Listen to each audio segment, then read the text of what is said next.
नमस्कार, जी न्यूज देख रहे हैं आप। शाम के 5 बजे है, वक्त है ताल ठोक के सबसे बड़ी बहस का। और ताल ठोक के आज हम ये सवाल उठा रहे हैं, क्या धार्मिक सहिष्णुता यानी रिलीजियस टॉलरेंस आतंक को बढ़ावा देती है? ये सवाल इसलिए क्योंकि फ्रांस में करीब 160 गैर लाइसेंसी मस्जिदों पर ताला लगाने की नौबत आ गई। कमाल देखिए, ऐसा उस फ्रांस में हो रहा है जहां पूरे यूरोप में सबसे ज्यादा मुस्लिम रहते हैं और जहां की आबादी में हर 10 में से 1 आदमी मुस्लिम है। ऐसे में सवाल उठता है, क्या वहां धार्मिक सहिष्णुता का गलत फायदा उठाया गया? और फ्रांस की ही तरह क्या भारत के संदर्भ में यह सवाल पूछा जा सकता है? हर शुक्रवार को नमाज के बाद जिस तरीके से जम्मू कश्मीर में आईएसआईएस के झंडे लहरा जाते, क्या वो लोग धार्मिक उदारता का फायदा नहीं उठा रहे? तो ऐसे में जो फ्रांस में हो रहा है वो गलत है या सही? और यह सवाल क्यों ना उठाया जाए कि क्या धार्मिक सहिष्णुता की वजह से आतंक बढ़ता है?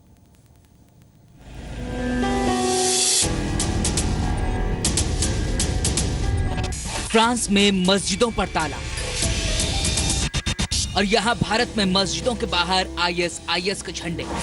दोनों तस्वीरें एक साथ दिखाने का मकसद क्या है, आपको बताएंगे, लेकिन पहले फ्रांस की पूरी खबर जान लीजिए। दरअसल पेरिस में आतंकी हमले के बाद फ्रांस में करीब 160 मस्जिदों पर ताला लगाया जा सकता है और 3 मस्जिदों में ताला लगा भी दिया गया है। सूत्रों के मुताबिक वहां की सरकार को पता चला है कि इन मस्जिदों में धर्म के नाम पर जिहाद की शिक्षा दी जा रही है। यह भी पता चला है कि इनमें से ज्यादातर मस्जिदें बिना लाइसेंस के चल रही थी।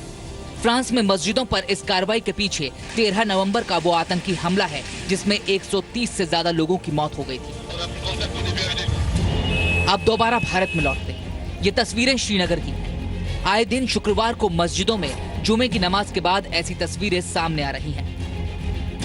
कभी झंडे पर लिखा होता है ISJK यानी इस्लामिक स्टेट जम्मू कश्मीर, तो कभी ये कि ISJK यानी Islamic state Jammu Kashmir is coming. और कई बार तो ये लोग ISIS के चीफ बगदादी का स्वागत करते भी दिखाई पड़ते हैं। ध्यान रहे कि भारत में ISIS का झंडा लहराने वाले ये लोग मस्जिद में जुमे की नमाज अदा करने के बाद ये काम करते हैं। और फ्रांस में भी मस्जिदों पर ताला इसलिए लगाया जा रहा है क्योंकि कहा जा रहा है कि मस्जिदों में धर्म के नाम पर जिहाद की शिक्षा दी जा रही है। और बात सिर्फ मस्जिदों की नहीं है। दादरी में जो हिंसा हुई थी उसके पहले भी मंदिर में उस ऐलान की खबर आई थी जिसे सुनकर लोग भड़क गए और अखलाक के घर में घुसकर उसे मार डाला। खुफिया रिपोर्ट में कई बार ये बातें सामने आई है कि दंगा भड़काने के लिए धार्मिक स्थलों का इस्तेमाल किया जाता है। कमाल देखिए, उस फ्रांस में मस्जिदों पर तालाबंदी हो रही है जहां पूरे यूरोप में सबसे ज्यादा मुस्लिम रहते हैं। जाहिर है वहां धार्मिक मान्यताओं की आजादी के साथ रहने की परंपरा है, लेकिन अब उसी धार्मिक उदारता का बेजा इस्तेमाल हो रहा है। 84 में प्रधानमंत्री इंदिरा गांधी ने भी स्वर्ण मंदिर में छिपे उग्रवादियों के खिलाफ सैन्य कार्रवाई का आदेश दिया था, जिसके बाद क्या हुआ इतिहास है। ऐसे में सवाल उठता है कि क्या धार्मिक सहिष्णुता का गलत फायदा उठाया जा रहा है और क्या धार्मिक सहिष्णुता आतंक को बढ़ावा देती है? इन्हीं सवालों पर बहस ताल ठोक के। तो आपको बता दें कि ताल ठोक के आज बात करने के लिए हमारे साथ कौन कौन से खास मेहमान हैं। हमारे साथ तारिक फतेह हैं, पाकिस्तानी मूल के लेखक हैं, जाने माने कमेंटेटर हैं, स्वागत है आपका। हमारे साथ मौलाना अंसार रजा हैं जो कि अध्यक्ष हैं गरीब नवाज फाउंडेशन के, सामाजिक कार्यकर्ता भी हैं। हमारे साथ RSN सिंह हैं जो रॉ के पूर्व अधिकारी हैं। हमारे साथ कांग्रेस और बीजेपी दोनों पार्टियों के नेता मौजूद हैं। श्रीकांत शर्मा बीजेपी से हमारे साथ हैं और अखिलेश प्रताप सिंह कांग्रेस से हमारे साथ हैं। सबसे पहले मैं तारिक फतेह आपसे एक सवाल पूछना चाहता हूं, क्योंकि दुनिया भर में जो हो रहा है आप उस पर कमेंट भी कर रहे हैं, आप किताबें भी लिख चुके हैं, आगे भी लिख रहे हैं, स्टडी भी करते हैं।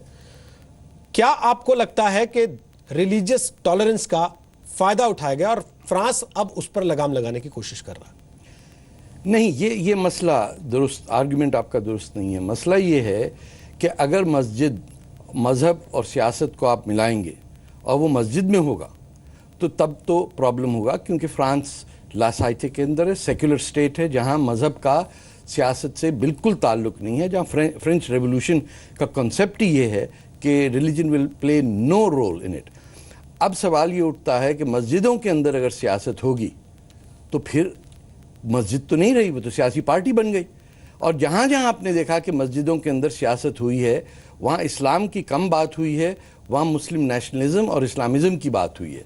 तो ये हमने यूनाइटेड स्टेट्स में भी देखा है, बरतानिया में बहुत हो रहा है, जहाँ मैं कनाडा में रहता हूँ वहाँ ऑलमोस्ट सारी मस्जिदों में एक रिवायती जो हम रिचुअल प्रेयर है, जिसमें जुम्मे के वक्त हम दुआ मांगते हैं कि या अल्लाह मुसलमानों को काफिरों पे फतह नसीब करे। ये तमाम वो चीज़ें हैं जो नेशन स्टेट जिसमें कई लोग रहते हैं, नॉन मुस्लिम्स को इन पे एतराज़ है। फ्रांस का हाल ये है कि नॉर्थ अफ्रीकन जो रेडिकल जिहादी, इसमें हिंदुस्तान पाकिस्तान टाइप के मुसलमान वहाँ इतने ज़्यादा नहीं हैं। ये आपको एक्सट्रीम नेशनलिज्म नज़र आ रहा है, रेडिकलिज्म नज़र आ रहा है नॉर्थ अफ्रीकन मुसलमान का, और ये मुसलमान और मुसलमान की जंग है वहाँ, क्योंकि जिन्होंने बैन लगाया है वो भी मुसलमान है। आप नोट करें कि जो अथॉरिटी है जिसने कहा कि इन मस्जिदों पे पाबंदी लगाए, वो को गैर मुसलमानों ने नहीं किया। और फ्रांस की अपनी गवर्नमेंट में, पहली गवर्नमेंट में 4 मुसलमान ख़वातीन फेडरल मिनिस्टर्स थी। अब लीडिंग मिनिस्टर जो है इस मौजूदा होलैंड की गवर्नमेंट में, शी इज़ मुस्लिम मिनिस्टर।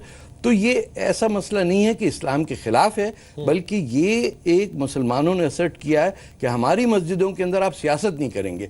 आपको सियासत करनी है, आप सियासी पार्टी अब मैं इसको इंडिया के कॉन्टेक्स्ट में देखना चाहूँ तो क्या देख सकते हैं? बिल्कुल देख सकते हैं। यहाँ आपने तो तस्वीरें दिखा दी।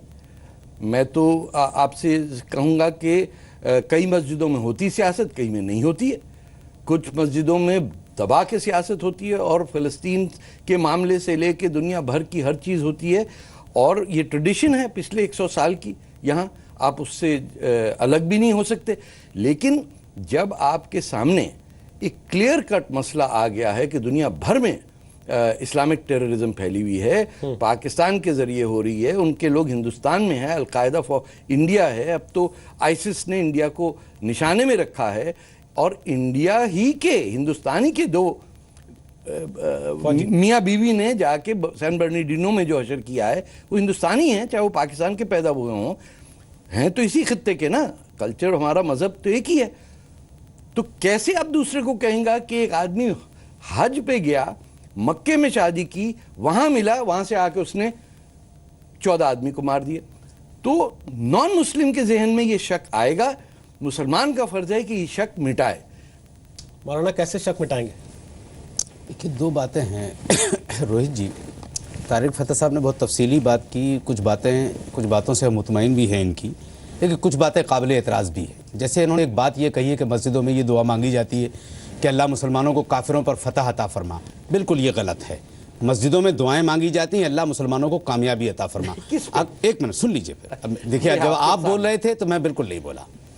ये कहा जाता, हाँ, ये दुआ अगर पाकिस्तान में मांगी जाती हो तो मैं नहीं कह सकता, क्योंकि ना तो मैं कभी गया हूं, ये वहां के पैदाइशी, इन्हें ज्यादा मालूम होगा।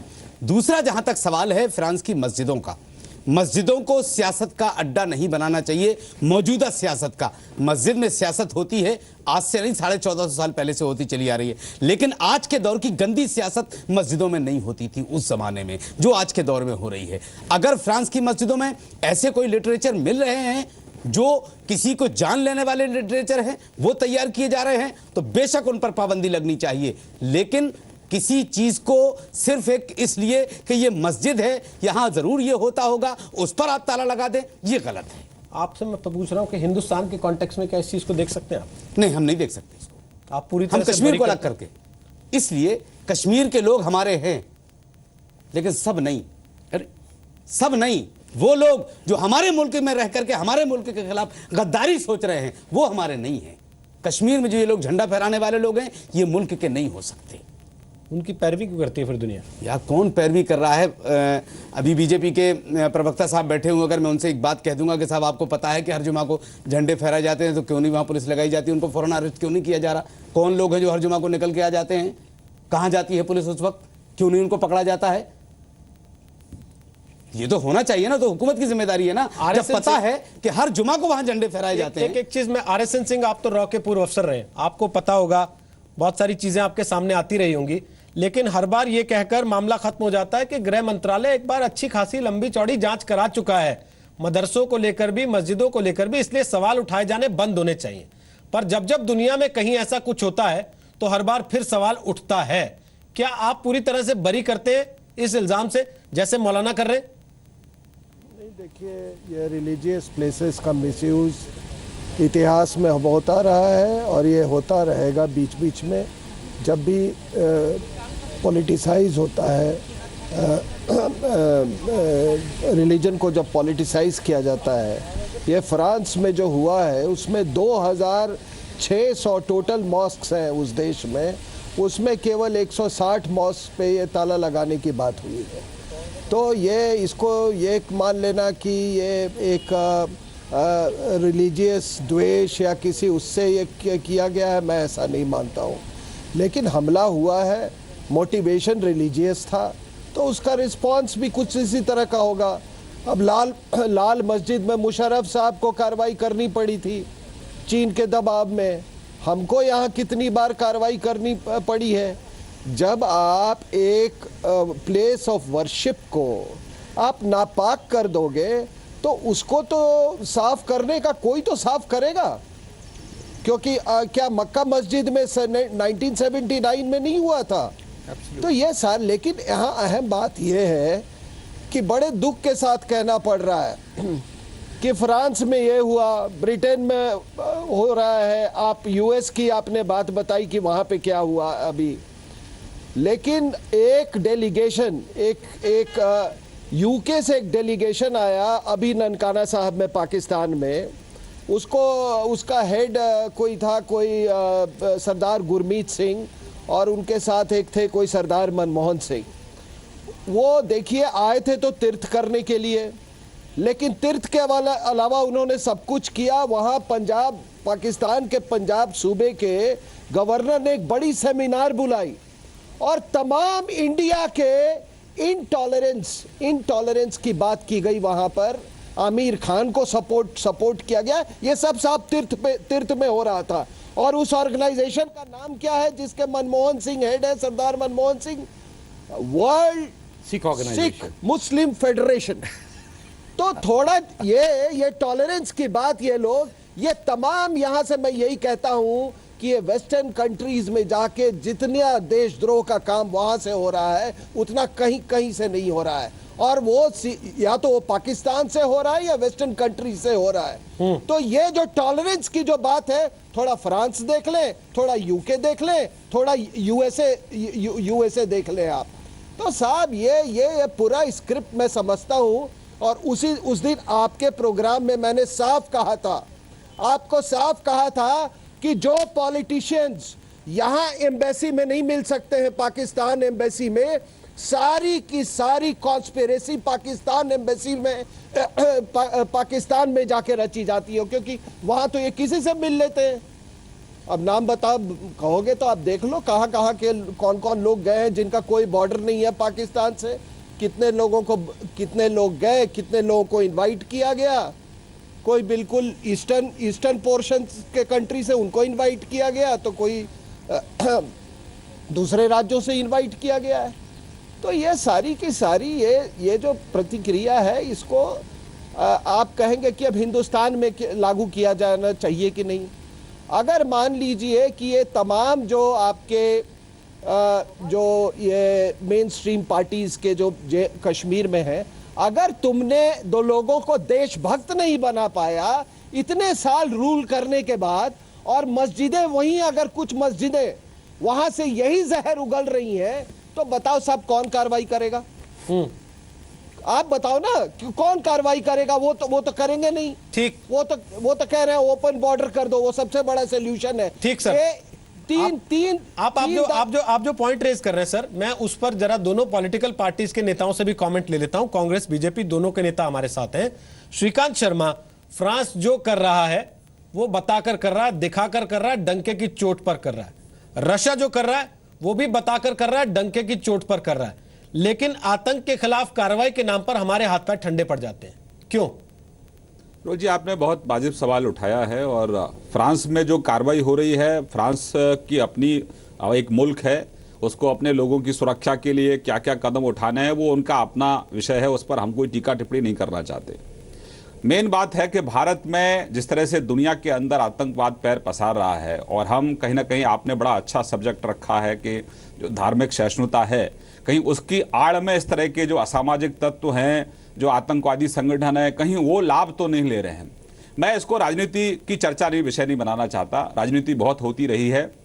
मैं तो आपके माध्यम से यही कहना चाहता हूं कि आज 125 करोड़ जो हमारे लोग हैं, मुल्क के लोग, वो एक जिम्मेदार भारतीय हैं, इस पर कहीं किसी को कोई डाउट नहीं था। लेकिन अब और जिम्मेदारी दिखाने का वक्त है कि इस तरह के जो संगठन हैं, और उसमें सबसे बड़ी जिम्मेदारी देश के सभी जो धार्मिक गुरु हैं उनकी ज़्यादा बढ़ जाती है, क्योंकि ये जब पनाह लेने जाते हैं तो इनका वास्ता सबसे पहले जो धार्मिक स्थलों पर जो लोग होते हैं उन्हीं से वास्ता पड़ता है। तो अगर इस तरह की कहीं कोई गतिविधि दिखाई देती है तो इस तरह के धार्मिक गुरुओं को आगे आना चाहिए अपने धर्म की स्वच्छता के लिए, क्योंकि चाहे मंदिर हो, चाहे मस्जिद हो, चाहे गिरजाघर हो, इनको हम पवित्र स्थान मानते हैं, तो इनको अपवित्र ना किया जाए इस तरह के तत्वों से। इसकी जिम्मेदारी मेरी भी है और आपकी भी है, और जो धार्मिक गुरु वहां ऑन स्पॉट हैं उनकी ज्यादा बड़ी जिम्मेदारी बनती है। तो ये अवेयरनेस की बात है, सबको सामूहिक रूप से अपनी जिम्मेदारी स्वीकार करने की बात है, और जो लोग गैर कानूनी तरीके से कुछ करें उनको तुरंत हम पुलिस को हैंडओवर करें। उसमें ये ना सोचें कि ये मेरे धर्म के लोग हैं, ये हिंदू है, ये मुसलमान है, ये सिख है। अपराधी अपराधी है, पर श्रीकांत शर्मा, आतंकवादी आप ये भी तो आतंकवादी है। समझिए ना, आप जिस देश में रहते हैं वहां सारी रास्ते को पार करके सुप्रीम कोर्ट एक आतंकवादी को फांसी की सजा देता है तो उसके जनाजे में 20,000 लोग निकल आते हैं। ना सिर्फ निकलते हैं बल्कि तस्वीरें खींचते हैं, उसको सोशल मीडिया पर शेयर करते हैं, उस आदमी की तस्वीर से अपनी प्रोफाइल पिक्चर्स रिप्लेस करते हैं और लिखते हैं बड़े बड़े शब्दों के, मैं भी याकूब हूं। तब आप क्या करेंगे? देखिए रोहित जी, बहुत अच्छी बात आपने कही है। आज ऐसे लोगों को आत्मचिंतन करने की जरूरत है। भाई आपने बहुत सियासत कर ली, हम लोग तो अगर थोड़ी आवाज भी उठाते हैं तो हमको तो कहते हैं भाई आप तो असहिष्णु हो, आप तो सांप्रदायिक हो, आप तो इसके खिलाफ हो। तो हम तो ये कह रहे हैं कि भाई इस तरह की चीजों को धर्म के साथ मत जोड़िए। आतंकवाद आतंकवादी है। अब जिस तरह से मुंबई के ब्लास्ट हुए उसमें कितने लोगों ने जान गंवाई, 3:30 बजे तक आपने कोर्ट का दरवाजा खटखटाया, कोर्ट बैठा, उसके बावजूद भी कोई कहता है कि देखिए कोर्ट ने फैसला अच्छा नहीं दिया। तो आप इस तरह के जो बयान देने वाले लोग हैं, आज आपके माध्यम से उनको आत्मचिंतन करने की जरूरत है कि भाई आतंकवाद आपके घर तक आ गया है, ISIS आपके घर तक आ चुकी है। इसको रोकने के लिए आप प्लीज इस देश की रक्षा के लिए आने वाली जो हमारी नस्लें हैं, आने वाली जो हमारी युवा पीढ़ी है, कम से कम उसको बचाने के लिए राजनीति मत करो, सियासत मत करो। ईमानदारी से अगर कहीं आपको किसी विचारधारा से अगर घृणा है, द्वेष है, तो कम से कम आतंकवादियों के कंधे पर बंदूक रखकर इस तरह की घृणा की राजनीति मत करो। मैं एक चीज पूछना चाहता हूं, एक चीज मैं अखिलेश प्रताप सिंह आपको लेकर आना चाहता हूं चर्चा में। आपने सब सारे पैनलिस्ट की बात सुनी है। सवाल यह है सर कि आतंक का कोई धर्म नहीं होता। हम लगातार इस धारणा का पालन करते आए हैं पिछले वर्षों से, जब से आतंक से लड़ रहे हैं तब से भी। पूरी दुनिया इस वक्त दो हिस्सों में साफ साफ तौर पर बटी हुई दिख रही है आतंक से लड़ाई के नाम पर। या तो कुछ लोग आतंक के साथ हैं, उसकी पैरवी कर रहे हैं, या फिर आतंक के खिलाफ हैं, उससे लड़ाई लड़ रहे हैं। हम किस कंफ्यूजन में हैं अब तक, हम तय क्यों नहीं कर पाए? क्योंकि हमारे लोग आतंक के साथ भी खड़े हो जाते हैं। आपने सुना श्रीकांत को, रात में वकील पहुंच गए सुप्रीम कोर्ट के दरवाजे, जबकि लोअर कोर्ट ने, फिर अपर कोर्ट ने, हाई कोर्ट ने, फिर सुप्रीम कोर्ट ने फैसला दिया कि आतंकवादी हैं, इनको फांसी की सजा दें। आतंक का धर्म नहीं था, लेकिन आतंकवादी का धर्म बताने सब आकर खड़े हो गए। धर्म है सर। देखिए, आपसे मैं शुरुआत करता हूं। मैंने तो सोचा था कि तारिक फतेह साहब से मैं शुरुआत करूंगा, लेकिन आपसे ही करता हूं। अभी बार बार यह कहा गया हमारे भाजपा के साथी के द्वारा कि समाज और धर्म गुरु प्रयास करें, वो रोकें। इन सब चीज़ों के दो पार्ट होते हैं। एक पार्ट है समाज और धर्म के जो लोग अगुआ हैं, और दूसरा पार्ट है सरकार। कोई भी धर्म या कोई भी धर्म गुरु कभी भी गलत कहने के लिए नहीं करेगा। अगर वो गलत कहता तो धर्म गुरु है ही नहीं है। तो वो लोग, ऐसा नहीं है कि कुछ लोग प्रयास नहीं करते होंगे, वो लोग प्रयास करते होंगे, लेकिन अगर वो प्रयास में सफल नहीं हो पा रहे हैं तो कानून का फिर काम शुरू होता है। और बार बार ये थोप देना, हमारे भाजपा के साथी बता रहे हैं कि लोग, अरे भाई आप क्या कर रहे हो? अभी हमारे मौलाना साहब ने बात उठाई, कश्मीर में तो आपकी सरकार है, क्यों आप फेल हो रहे हो? अगर वहाँ इक्का दुक्का धर्म गुरु फेल हो गए हैं, नहीं समझा पा रहे हैं, तो आप उसके बाद सरकार की जिम्मेदारी क्या बनती है? ये तो आपकी बनती है सीधे सीधे। उस पर आप कार्रवाई नहीं कर रहे हैं, और आप नसीहत दूसरों को दे रहे हैं कि आप लोग कंट्रोल करो, अपना जिम्मेदारी दूसरों को दे रहे हैं। और कहीं पे भी दुनिया में देखिए, एक लिमिट के बाद कोई भी देश हो, राष्ट्र हो, कानून हो, समाज हो, हिंदुस्तान हो, उस हिंदुस्तान में भी हुआ है, फिर वो अपना कानूनी रूप अख्तियार करता है सख्ती से। तो और वो जो शक्ति होती है या होनी होती है, या जो हो वो हमेशा ट्रांसपेरेंट अगर होगी और यकीनन सही होगी, तो उस पर आपत्तियां कम से कम होंगी। वो अगर बायस्ड होंगी, ट्रांसपेरेंट नहीं होगी, आधार उसका नहीं होगा, तो फिर उस पे लोगों को रोष और गुस्सा आएगा कि ये द्वेषवश किया जा रहा है। सरकार की भूमिका अगर कहीं है किसी भी धर्म के, हमारे धर्म के भी लोग गलत होते हैं, ऐसा नहीं है, लेकिन उसके ऊपर अगर आप नियंत्रण करने के सरकार का जो कदम उठाया जाए वो ट्रांसपेरेंट हो, लोगों के लगे कि हाँ द्वेष भावना से नहीं है, धार्मिक द्वेष से नहीं है, ये सरकार जिम्मेदारी से काम कर रही है और लोग उस पर फिर आपत्ति नहीं करेंगे। तो ये चीज होना चाहिए। और जहां ये होता है वहां देखिए हर कोई फिर साथ देता है, उस धर्म के लोग भी साथ देंगे, हाँ भाई ये गलत हो रहा था। आज हमारे समाज को, हमारे देश को, अल्टीमेट हमें इसी देश में रहना है, चाहे जो देश वाले हैं वो जरूर चाहेंगे कि हमारे देश में अमन चैन हो, हमारे देश में पीसफुल हो, हमारा सब लोग मिलकर रहें। कौन चाहेगा कि हम बनाना स्टेट में रहें? तो ये सरकार की जिम्मेदारी भी बनती है, सिर्फ समाज पे और धर्म गुरुओं पे छोड़ के सरकार पल्ला नहीं झाड़ सकती। ठीक, आप कह रहे हैं ट्रांसपेरेंसी होनी चाहिए। सवाल यह कि ट्रांसपेरेंसी डिसाइड कौन करेगा? मैं तारक फतेह से कमेंट लूं, उसके पहले श्रीकांत आप कमेंट करना चाह रहे हैं उनकी बात पर, कर लीजिए, फिर मैं तारक साहब से कमेंट लेता हूं। रोजी, मुझे अपेक्षा थी कि कांग्रेस कुछ सबक सीखेगी और आतंकवाद जैसी घटनाओं पर कम से कम राजनीति नहीं करेगी, लेकिन ये अपनी आदत से बाज नहीं आते हैं। आज भी आतंकवाद पर राजनीति कर रहे हैं, कश्मीर का जिक्र कर रहे हैं, सरकार की बात भी कर रहे हैं। अरे भाई 60 साल में आपने क्या किया? हमने तो कम से कम छोटा 4-5 लोग ही दिखाई दे रहे हैं। आपके जमाने में तो सड़कें बड़ी रहती थी, पाकिस्तान जिंदाबाद के नारे लगते थे, और आप किस बेशर्मी के साथ इस तरह की बात कर रहे हैं। आपके ही नेता कहते हैं कि आतंकवादियों की मौत पर सोनिया गांधी पूरी रात रोती रही, बाटला एनकाउंटर में मोहनचंद शर्मा शहीद हो गए। आपके नेता ही कह रहे हैं उसकी जुडिशियल इंक्वायरी होनी चाहिए। अरे पहले तय तो कर लो कम से कम कि आप जो गिरफ्तार होते हैं आतंकवादी, उन पर राजनीति नहीं करोगे। तय कर लो पहले। इस देश को बांटने का आप लोगों ने काम किया है, और इस देश के नौजवानों ने, देश की जनता ने आपके मुंह पर तमाचा मारा 2014 के चुनाव में। अब तो कम से कम शर्म करो। ISIS आपके घर के दरवाजे पर दस्तक दे रहा है, बहस और जहां यहाँ हो पर रही थी आतंकवाद पर आप फिर राजनीति कर रहे हैं। कांग्रेस और बीजेपी में आ गई है वो। मुझे थोड़ा सा इसलिए आप दोनों से कमेंट लेना चाहिए। आप बोलिए मौलाना, पहले मैं ये कह रहा था, बात हम लोग फ्रांस की कर रहे हैं। अखिलेश जी, बात हम फ्रांस की कहना चाहूंगा, मुझे भी अवसर दें आप। अखिलेश जी एक मिनट, मैं बात कर रहा था, मुझे भी अवसर दें। मैं बात कर रहा था फ्रांस की, और फ्रांस पर ही डिबेट है ये कि फ्रांस की मस्जिदों में ताला आखिर क्यों डाला जा रहा है। रोहित जी, मैं एक बात आपके चैनल के माध्यम से वहां तक बात पहुंचे, अगर हमारी भाषा अगर वो लोग समझें, आतंकवाद दीवारों से नहीं उठता है, गुंबद से नहीं उठता है, दरवाजों से नहीं उठता है। फ्रांस को चाहिए ये कि जो वहां की कमेटियां हैं, जो मुलव्विस पाई जाती हैं, या हल्की सी भी कोई चीज आपको वहां पाई जाती है, उस कमेटी को आप वहां से अलग करके जिम्मेदार लोगों को वहां लगाया जा सकता है, मस्जिदों में ताला ना डाला जाए। सर, अगर दीवारों से नहीं उठ रहा है, गुंबद से नहीं उठ रहा है, दरवाजों से नहीं उठ रहा है, लोगों से उठ रहा है, ये बात सब समझते हैं, तो वो लोग होंगे तभी तो हिंदुस्तान में भी उठ रहा है। देखिए और लोगों पर आप ताला लगाते हैं, तो आप देख ही रहे हैं किस तरीके से राजनीतिक पार्टियों में झगड़े होते हैं। आपने जो याकूब मेमन की बात की है, आपके ही इसी चैनल पर बैठ करके हमने क्या कहा था कि जो हो रहा है अच्छा हो रहा है। अब जो लोग, अगर चंद लोग निकल के आ रहे हैं, तो उसमें सारे मुसलमानों को आप शामिल नहीं कर सकते। चंद मौलाना अबू कासिम का जनाजा आपने देखा था जो श्रीनगर में निकला? देखा था। उसके पहले याकूब मेमन का जनाजा देखिए, कश्मीर की हम बात निकाला गया। कश्मीर में क्या हो जाए क्या ना हो जाए कुछ नहीं कहा। हिंदुस्तान नहीं है क्या?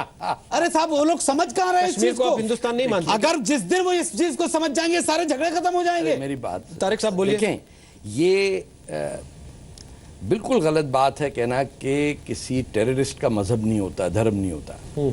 हर टेररिस्ट का धर्म होता है, चाहे वो बब्बर खलसा का हो, चाहे वो ऑपरेशन ब्लू स्टार का हो, चाहे वो तालिबान का हो, चाहे वो टेररिस्ट जो दियोबंदी स्कूल को फॉलो करते हैं, या वो टेररिस्ट जो बरेलवी स्कूल को फॉलो करते हैं, और शिया टेररिज्म भी है। एक चीज मुसलमानों को समझना पड़ेगा कि 90% इस वक्त टेररिज्म जो दुनिया में हो रही है, सैन बर्नार्डिनो से लेके जम्मू कश्मीर से लेके बांग्लादेश में राइटर्स की गले काट रहे हैं जमात इस्लामी वाले। वो आपकी, या इस मुल्क में भी है जमात इस्लामी, वो पाकिस्तान में भी है, और उसका नाम मुस्लिम ब्रदरहुड यानी इख्वान मुस्लिमीन तमाम अरब मुल्कों में, जो थ्योरेटिकल बेस है आतंकवादियों का। यानी हर मुसलमान जो इस्लामिस्ट है वो टेररिस्ट नहीं होता, लेकिन टेररिस्ट, इस्लामिक टेररिस्ट होने के लिए जरूरी है कि आपको मौलाना मौदूदी, आप सैयद कुतुब, आप हसन अल बन्ना की किताबें पढ़ के वेस्ट की दुश्मनी करें, और ये यकीन करें कि जो जंग आखिरी जंग है जिसमें हिंदुस्तान को फतह करना है मुसलमानों ने, वो लिखी भी है शरिया में, उसकी बातें की गई हैं। मस्जिदों में खत्म कर दें ये बात जिहाद की, और कहीं जिस दिन हिंदुस्तान के मौलाना, नहीं मेरी बात खत्म करने दे सर, जिस दिन हिंदुस्तान के मौलाना और इमामों ने कहा कि हिंदुस्तान के कॉन्स्टिट्यूशन के तहत आर्म्ड जिहाद बिल्कुल गैर कानूनी है, उस दिन मैं कहूंगा कि आप लोग सही हैं।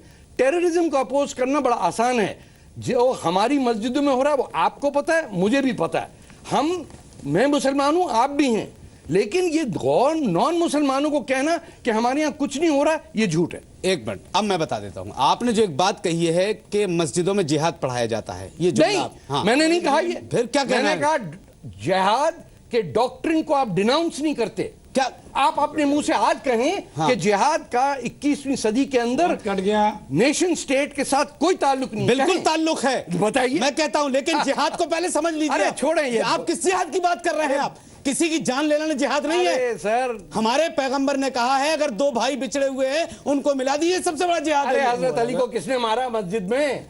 कमाल की क्या बात कर रहे हैं? हम कब उनकी पूजा कर रहे हैं? अरे इमाम हुसैन को मानने वालों को हम खुद कह रहे हैं कि मुझे सबसे बड़े आतंकवादी हैं वो, हम खुद कह रहे हैं। मोहम्मद बिन कासिम, आप उनको पढ़िए ना, मोहम्मद कासिम क्या किया उन्होंने? क्या किया है उन्होंने? आप जो मस्जिदों में जिहाद की बात कर रहे हैं, आप एक मस्जिद की निशानदेही कीजिए कि जहां ये पढ़ाया जाता है।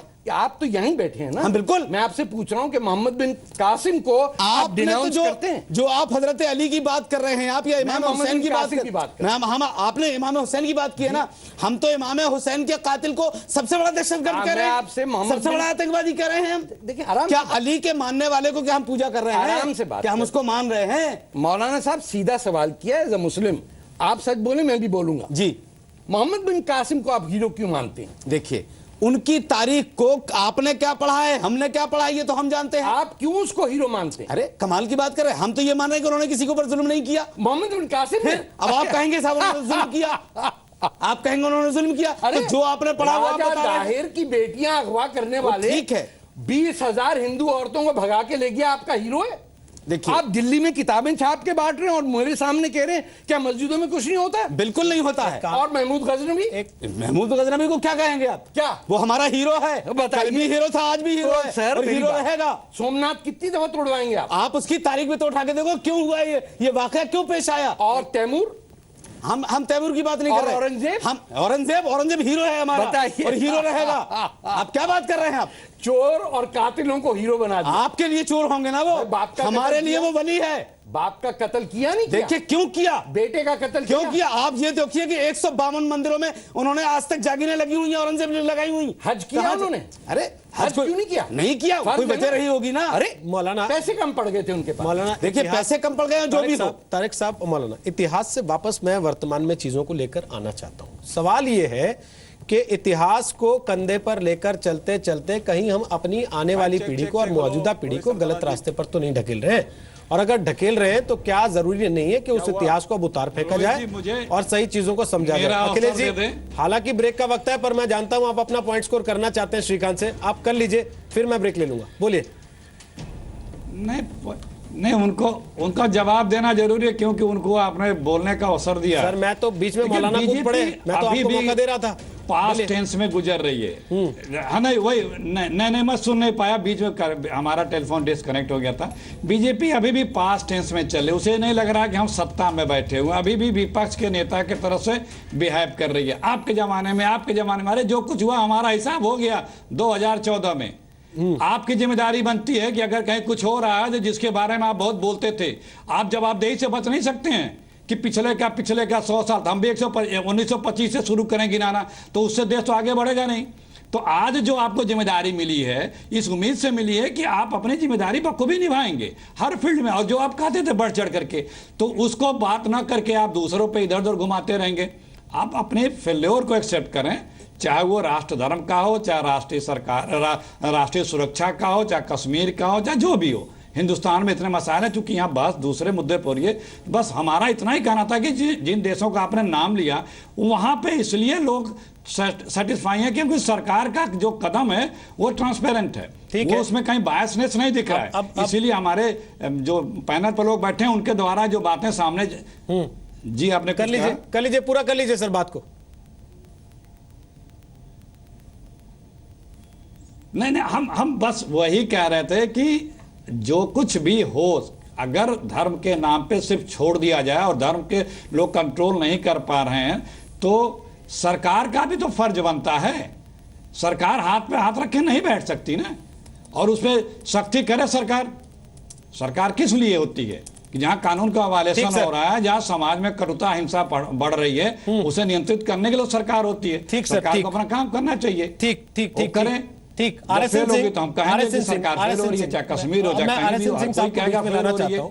कश्मीर RSN सिंह, में कभी भी तो इस तरह से नहीं बहुत होता सारी था, चीजें जो पिछले देश के कई सामने वर्षों नहीं में। आई लेकिन होंगी, अब क्यों हो रहा है? जो देश के सामने सरकार नहीं आई आपकी है, होंगी, शायद आप लोगों मोदी के जी की सामने है, आती आपके रही मुफ्ती हों, साहब के, दोनों लोग आप वजहों से और कई बार बिना वजह के भी चीजें शायद देश के सामने लाने से रोकी जाती हैं। क्या धार्मिक सहिष्णुता आतंक को बढ़ावा देती है? क्या आतंक से लड़ने के लिए फ्रांस मॉडल पर ही काम करना पड़ेगा?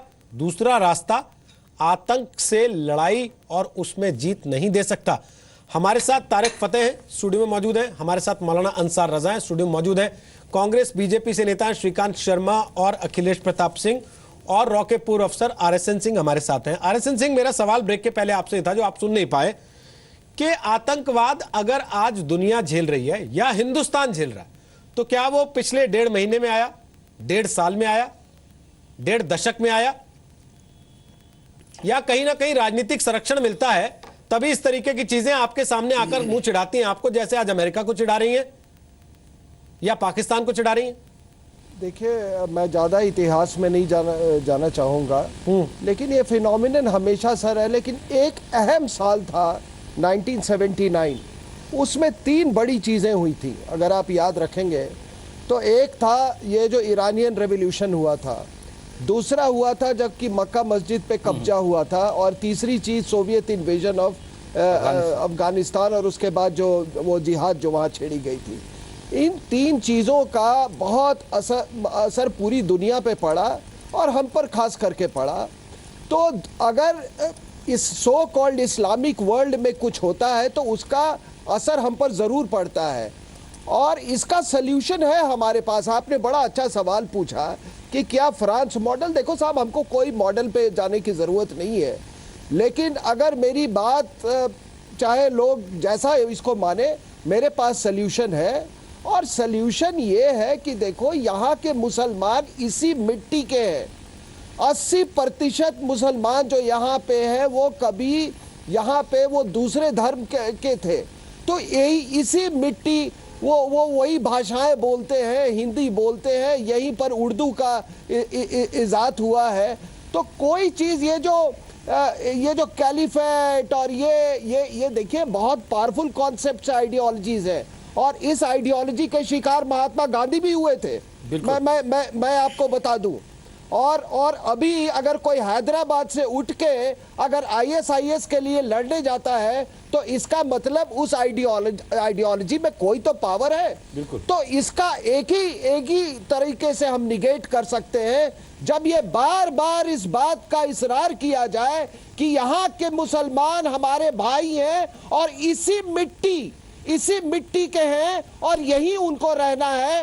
वो सेंट्रीफ्यूगल फोर्सेस के बजाय सेंट्रीपिटल फोर्सेस पे ध्यान दे। सेंट्रीपिटल, अरे सऊदी अरेबिया में कुछ भी हो रहा है खाक में जाए, ईरान में हो रहा है खाक में जाए मेरी तरफ से, लेकिन हमारे हिंदुस्तान के मुसलमान यहाँ सबसे अच्छी उनकी तकदीर हो, ऐसी हम कामना करते हैं। पर सर, अब इसी चीज को लाते हुए मैं सवाल ये पूछना चाहता हूं तारिक फतेह, बांग्लादेश में कुछ होता है तो मुंबई में प्रदर्शन शुरू हो जाते हैं, फलस्तीन में कुछ होता है तो देश में दिल्ली की सड़कों पर, कश्मीर की सड़कों पर लोग निकल आते हैं और नारे लगाने लगते हैं। इसके अलावा सबसे बड़ी चीज यह है, अभी जो पूरा डिबेट आपका और मौलाना साहब का हुआ, अगर इस देश में एक बड़ा तबका औरंगजेब को दुश्मन मानता है और दूसरा तबका उसको हीरो मानेगा, अगर इस देश में एक तबका मोहम्मद बिन कासिम को लुटेरा मानता है और दूसरा तबका उसको हीरो मानेगा, अगर इस देश में मोहम्मद गजनबी को एक तबका लुटेरा मानता है और दूसरा कहेगा कि हम इसको हीरो बनाना चाहते हैं, झगड़े होंगे। झगड़े सामने करेंगे, मेरी बात, झगड़े होंगे आइडियोलॉजिकल, झगड़े होंगे। मौलाना साहब के साथ मेरा बैठ के जहाँ पे भी, चाय की दुकान में हो, इनके घर पे हो, मेरे घर पे, मुसलमानों की बहस मुबाहिसे की बड़ी पुरानी रिवायत है। ये तो कहवा खानों में पिछले 500 साल से बैठ के मंसूर हलाज भी यही मुसलमान करती हैं। चली आ रही है हाँ, कौम। ये अच्छा, लेकिन मसला ये है कि नेशन स्टेट जो है वो एक नई इजाद है पिछले 150 साल की। इससे पहले तमाम रॉयल्टीज होती थी, डायनेस्टीज थी, कोई पोप के तले था, कोई Roman Catholic Russian Orthodox church की अपनी रियल्म थी। दुनिया एक बड़े अजीब अंदाज से बदली है जिसमें कवानीन पार्लियामेंट बनाती है, गीता या कुरान से नहीं आते। वो गीता या कुरान या पुराण की जो हकायक है, तो आधे झगड़े इसी बात नहीं पर है नहीं कि नहीं आप मैं- कानून जो है नहीं मेरी बात सुनो। अपने शरिया के हिसाब से चलाना चाहते हैं, संविधान के हिसाब से नहीं मेरी चलाना चाहते। अर्ज तो सुन लें। आपका कॉन्स्टिट्यूशन है इंडिया का, आपका मुसलमान थ्राइव कर रहा है। पाकिस्तान में है शरिया का कॉन्स्टिट्यूशन, वहां का मुसलमान मर रहा है। आपके सामने चॉइस है कि या हिंदुस्तान के मुसलमान की तरह डेमोक्रेसी में रहना है या अरबिस्तान के बादशाहों के गुलाम रह के रहना है। लेकिन इस पे मुसलमान हिंदुस्तान को क्लियर होना होगा कि जिसने हिंदुस्तान पे हमला किया वो हिंदुस्तान का दोस्त नहीं हो सकता। अब मुसलमान हिंदुस्तान तो चलिए एक बार को क्लियर होने की सोच भी ले, राजनीतिक पार्टियां हमारी क्या वो होने देंगी? अगर हम कॉमन सिविल कोड जैसा कोई कॉन्सेप्ट लाने की वकालत करते हैं या उसकी बात भी शुरू करते हैं तो अखिलेश प्रताप सिंह हमारे देश में झगड़ा शुरू हो जाता है। राजनीतिक पार्टियां एक दूसरे को काट डालने को उतर आती हैं। लेकिन 70,000 औरतों ने कहा कोई मुसलमान भी काम हिंदुस्तान में मुझसे पूछा था। जी जी, आप ही से पूछा था। देखिए, कोई भी काम अगर किसी सरकार को करना है तो अगर आपके पास बहुमत है तो आप कोई कानून बना सकते हैं, लेकिन कानून का आधार होता है नेचुरल जस्टिस, प्राकृतिक कानून होना चाहिए। अगर उससे बियॉन्ड है तो वो कानून एक तरह से जबरदस्ती का होता है, वो स्वीकार नहीं होता है। तो इसीलिए कोई भी कानून बनाया जाए तो यही कहा जाता है कि लोगों को पहले उससे मुतमईन करना, उसको कॉन्फिडेंस में लाना कि ये चीज़ होनी है और ये हमारे हित की है और इसकी आज आवश्यकता है, लोग उसको सपोर्ट करें, तो उसके बाद कुछ भी कानून बनाया जा सकता है। लेकिन अगर कोई कानून ऐसा हो आप अपने पावर से बना लेते हैं, लेकिन बहुत सा होता है कि लोग उसे अंधा कानून का नाम दे देते हैं, नहीं एक्सेप्ट करते हैं, नहीं मानते हैं। तो अभी जैसे आपने देखा कि दिल्ली में आज ही आप न्यूज़ में बता रहे थे कि गाड़ियों का इवन नंबर से चलेगा, तो लेकिन उसमें समस्याएं बहुत हैं। कानून तो बना सकते हैं लेकिन प्रैक्टिकली है क्या? तो वो प्रैक्टिकल होने के लिए, लोगों को स्वीकार्य होने के लिए, लोगों को उस कानून से जुड़ने के लिए वो प्रयास करना पहले जरूरी होता है। जो ऐसे अगर कानून है जिसपे मत भिन्न है, मतैक नहीं है, तो ऐसे में इस चीज की आवश्यकता होती है और वो काम जो कानून बनाने वाला उसे करना चाहिए। लोगों को ले कॉन्फिडेंस है, बात करे, समझावे, सब लोग अगर राजी हो रहे हैं तो उसे बनावे, वो कोई भी कानून हो सकता है।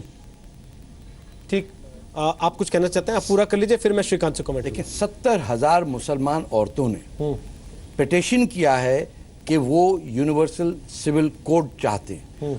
इस मुल्क के हर शहरी का एक कानून होना चाहिए। जब किसी मुल्क में दो कानून होते हैं एक ही सिटीजन के, उस मुल्क में प्रॉब्लम आता है। अगर आप नेशन स्टेट चाहते हैं तो you will have to have one law for all.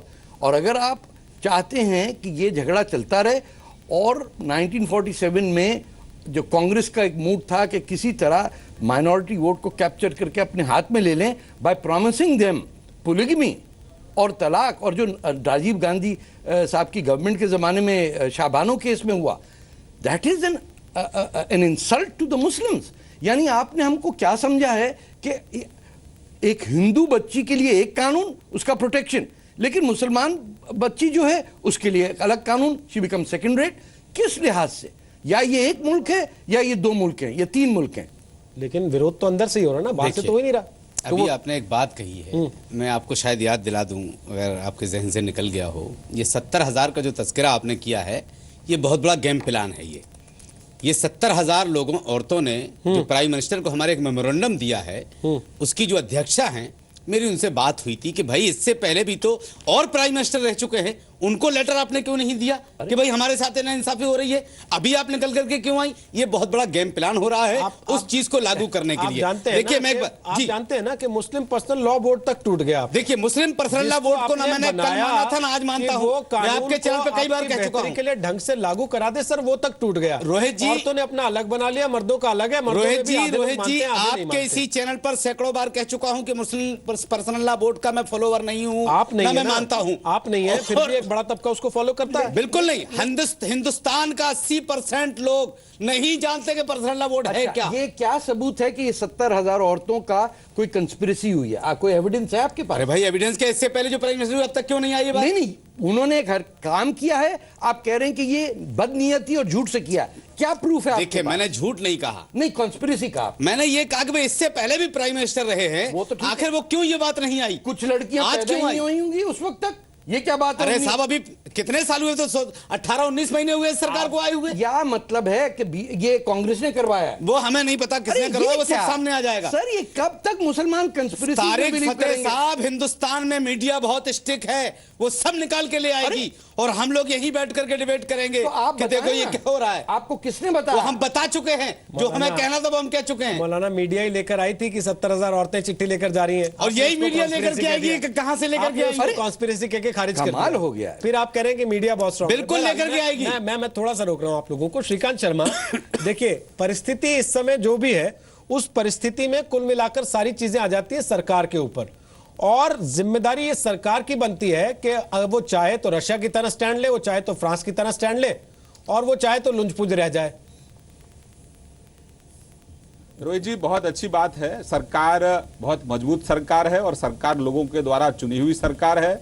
आतंकवाद को लेकर इस देश की सरकार की, इस देश के लोगों की जीरो टॉलरेंस की नीति रही है और अब ये देश बहुत आगे बढ़ चुका है, दुनिया बहुत आगे बढ़ गई है। आतंकवाद के खिलाफ कार्रवाई होगी, उस पर जो भी सियासत करेगा देश के नौजवान, देश की जनता उसको माफ नहीं करेंगे, क्योंकि अब तक सर आधी रात में जो लोग सुप्रीम कोर्ट के चीफ जस्टिस को जगा रहे थे कि इस आदमी को फांसी नहीं होनी चाहिए, उन पर क्या कार्रवाई की आपने?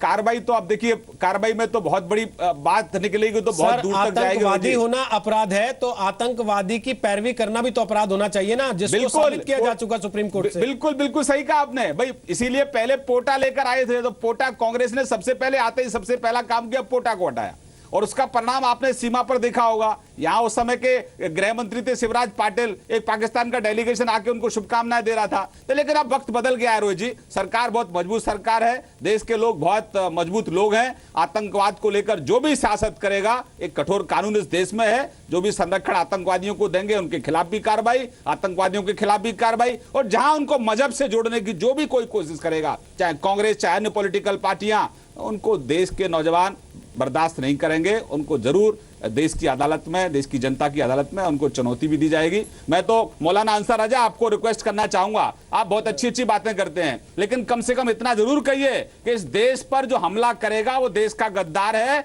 और भारत के पाकिस्तान को फ्रांस में क्या हो रहा है, पाकिस्तान में क्या हो रहा है, उसको उससे कोई मतलब नहीं है, उसको अपने देश से मतलब है। हमारे धार्मिक स्थानों का दुरुपयोग आतंकवादी ना करें, चाहे वो कोई भी धार्मिक स्थान हो, कट्टरपंथी उसका दुरुपयोग ना करें, असामाजिक तत्व उसका दुरुपयोग ना करें। आज सभी लोगों को इसकी चिंता करने की जरूरत है। श्रीकांत मत करो, राजनीति मत करो। आप भी मानते हो कि क्या होता है कि जब क्या हो रहा है की बात आई थी तो सबसे पहले हम लोगों ने ऐलान किया था कि हम किसी भी जमीन पे दफन नहीं होने देंगे उस आदमी को। कहना अलग है, यहाँ पर बैठ के फ्रांस में मस्जिदों पर ताला लगा, उसकी वकालत क्यों कर रहे हो? हम नहीं कर रहे हैं, सरकार खुद करेगी। हमने जो बात कहनी थी वो बात मैंने कह दी।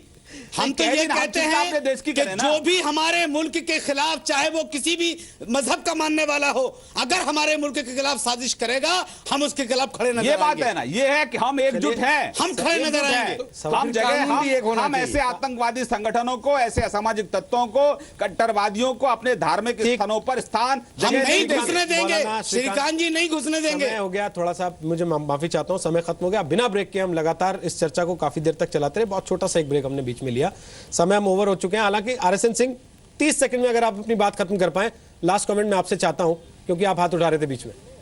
नहीं, मेरा यही कहना है कि देखिए ये जो पॉलिटिकल डिस्कोर्स किस तरह से रिलीजियस डिस्कोर्स पे हावी होता है, मैं वो दिन देखना चाहता हूं जब किशनगंज से कोई हिंदू जीत सके कश्मीर में JNK में कोई हिंदू चीफ मिनिस्टर बन सके, जिस तरीके से हमारे यहाँ अब्दुल गफूर बिहार के मुख्यमंत्री बने थे, महाराष्ट्र के मुख्यमंत्री AR अंतुले बने थे, और वो MC छागला साहब ने टिकट मांगी थी मुंबई से लोकसभा के लिए, और उन्होंने नेहरू को लिखा था कि भाई मुझे लोकसभा का टिकट दीजिए, तो उन्होंने कहा यहाँ से मत लड़ो, कहीं और मुस्लिम मेजॉरिटी कॉन्स्टिट्यूएंसी से आप लड़िए। तो उनको इस बात की उनको बड़ी साहब, मैं आपकी बात का जवाब दे सकता हूँ। हमने अमरोहा में, मुरादाबाद में ये साबित कर दिया है, ये साबित कर दिया है हमने मुरादाबाद और अमरोहा में, जहाँ 60% 65% मुस्लिम आबादी है, वहाँ से बीजेपी का कैंडिडेट बड़ी पीड़ा हुई थी। कितना बड़ा प्रूफ आप चाहते हैं? आप हमें भी तो गांधीनगर से जिता के दिखाइए। ये बहुत अच्छी बात है मौलाना,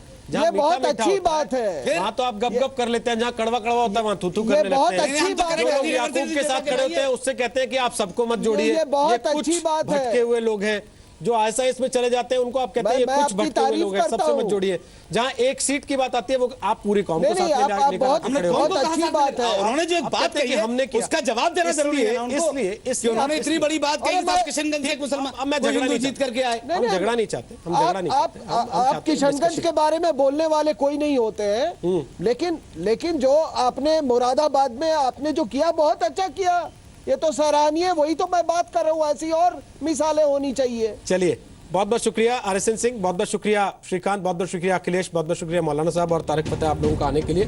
हम चाहते हैं कि आतंक के खिलाफ देश की एक सख्त नीति भी होनी चाहिए, लेकिन आपने इस चर्चा से भी महसूस किया होगा सख्त नीति के लिए सिर्फ पॉलिटिकल विल की जरूरत नहीं है, असल में साफ नीयत की भी जरूरत है जो लोगों से ही आएगी।